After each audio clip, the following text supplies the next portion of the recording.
Nifty metal ഇൻഡെക്സിൻ്റെ chart ഒന്ന് എടുത്തു വയ്ക്കുക.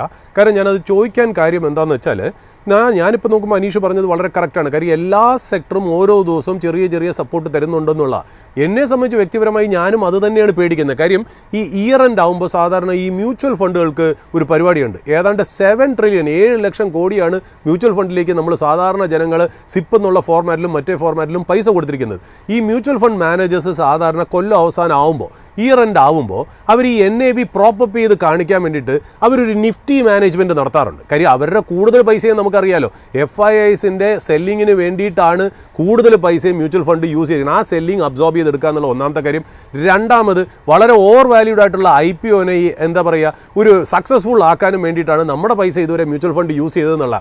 ബാക്കിയുള്ള കാശ് ഉപയോഗിച്ച് ഈ NAV പ്രോപ്പപ്പ് ചെയ്യുക എന്നുള്ള സ്ഥിരമായിട്ട് അവർ ചെയ്യുന്ന ഒരു പരിപാടി ആയതുകൊണ്ട് ഒരു സെക്ടറിൽ നിന്ന് മാറി മാറി പിടിക്കുന്നുണ്ട്. എന്നാൽ നമുക്കൊരു സെക്ടർ റൊട്ടേഷൻ ഇന്ത്യൻ മാർക്കറ്റിൽ സംഭവിക്കുന്നുമില്ല. ഏതായാലും ആ കാര്യം മാറ്റി വെച്ചിട്ട് എനിക്ക് അനീഷിൻ്റെ നിന്ന് അറിയേണ്ട ഒരു കാര്യം, ഇപ്പോൾ ഗ്ലോബലി ഇൻട്രസ്റ്റ് റേറ്റ് കുറയുന്ന ഒരു സിനാരിയോ ആണെന്ന് വിചാരിക്കുക. ഇന്ന് രാത്രി ചിലപ്പോൾ ഫെഡ് റേറ്റ് കട്ട് ചെയ്യാനുള്ള ചാൻസും ഉണ്ട്. അങ്ങനെയാണെങ്കിൽ പൈസ will flow, money will flow into riskier assets. അങ്ങനെയാണെങ്കിൽ ഇന്ത്യയുടെ മെറ്റൽ കമ്പനീസിന് ഇമ്പോർട്ടൻസ് വരുമോ? ഈ മെറ്റൽ കമ്പനീസിൽ എന്തെങ്കിലും മൂവ്മെൻറ്റ് കാണിക്കുന്നുണ്ടോ മെറ്റൽ ഇൻഡെക്സിൽ അനീഷ്? നമ്മൾ മെറ്റൽ ഇൻഡെക്സിൽ കുറച്ച് കാലമായിട്ട് ഒരു മൂവ്മെന്റ്സ് വന്നിരുന്നു. കാരണം നമ്മൾ കുറച്ച് ഫാർ എവക്കട്ടാണ് എന്നുള്ളതാണ് എനിക്ക് ചാർട്ടിൽ നിന്ന് മനസ്സിലാക്കാൻ കഴിയുന്നത്. കാരണം ഹെവി വോളിയത്തോടു കൂടിയാണ് കഴിഞ്ഞ സെപ്റ്റംബർ നവംബർ മാസങ്ങളിൽ നമ്മൾ മെറ്റൽ ഇൻഡെക്സിൽ ഒരു മൂവ്മെന്റ്സ് കണ്ടത്. അപ്പൊ നമ്മൾ കുറച്ച് മുന്നിലായിരുന്നു. അതിനുശേഷം ഒരു ചെറിയ ഈ ഒക്ടോബർ ശേഷം ഒരു ചെറിയ ബാലൻസിങ് വന്നു. അതിനുശേഷമുള്ള ഒരു മൂവ്മെന്റ്സ് ആണ് വീണ്ടും വരുന്നത്. അപ്പൊ എനിക്ക് തോന്നുന്നു കുറച്ച് കാലത്തിന് ശേഷം അല്ലെങ്കിൽ എപ്പോഴെങ്കിലും നമ്മൾ ഈ ആന്റിസിപ്പേറ്റഡ് ചെയ്തിട്ടുള്ള ഒരു മൂവ്മെന്റ്സ് ആണ് ഇപ്പോൾ വന്നുകൊണ്ടിരിക്കുന്നത്. നമ്മൾ അത് വളരെ ക്ലിയർ ആയിട്ട് നമുക്ക് ചാർട്ടിൽ കാണാം.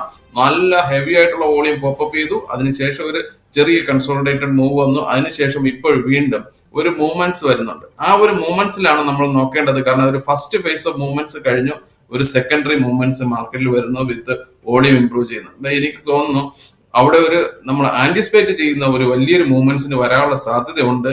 കാരണം ഈ വരുന്ന മൂവ്മെന്റ്സ് എല്ലാം തന്നെ വളരെ സ്ട്രോങ് ആയിട്ടുള്ള മൂവ്മെന്റ്സ് ആണ്. ഈ ഡൗൺ ട്രെൻഡിൽ പോയിട്ട് അത് അപ്പൊ തന്നെ അതല്ലെങ്കിൽ അടുത്ത ദിവസം തന്നെ റിക്കവറിക്ക് വരുന്നു.